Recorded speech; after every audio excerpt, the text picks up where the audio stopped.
Nell pulls Mel to the side at the ceremony.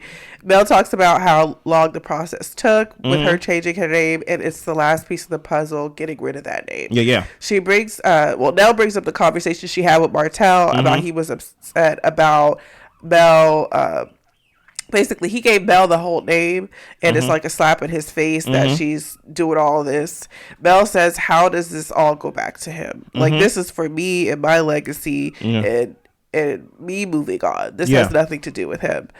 Mel says she was given a name before she met him, and he's controlling and narcissistic. Mel says that he's lying about the infidelity. Nell brings that up. And look, he's not here. His spirit is not here. She says she's worried about her future and tells Nell to come on, eat, and celebrate with me. Listen, Nell, you are out of pocket. Not Mel, Nell. Yeah. You are way out of pocket. That was so unnecessary. How are you going to take her away from her wedding reception, right, to herself, right, to talk about the guy that she divorcing everything from?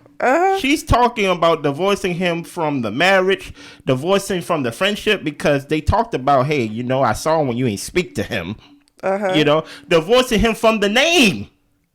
And you over there talking about, you know, I talked to your ex-husband. Like, why would you bring him up at a time like this? Like, and honestly, I feel like for the show, even though Nell pulled Mel to the side, I'm sure they had to have like a little scene together. It didn't have to be about Martell. I feel like Nell could have talked to Mel and asked her, like, really what Mel was trying to talk about. How is this important to you? Like, what do you plan on doing in the future with this name? Like, you know, just really try to get into Mel's head and where she was at, which Mel, I felt like, was trying to stay on that note. So, look, because she don't care what Martell think. I mean, come on now. None of us do. My whole thing is now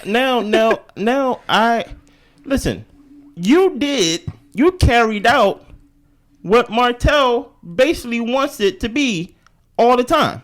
You carried out his plan. Right. And we know what Martell wants all the time. He wants things to be about him. And to disrupt her happiness. So even without Martell being there, he was there. And that's one thing Melody didn't want.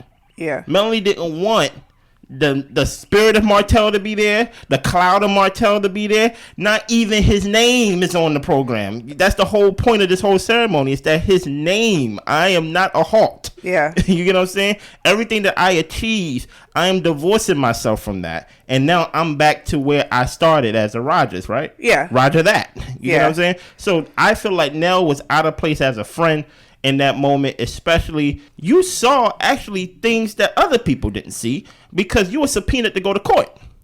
So I don't even understand, like, you kind of seen the storms behind the scenes. So why are you like playing oblivious to some of the, you know what I mean? I feel like Nell, you was out of pocket right there. Yeah. You know what I mean? At that time, as friends, as girlfriends and things like that, that is a conversation you have after the fact, not the day of the ceremony, if you have it at all. Right. You get what I'm saying?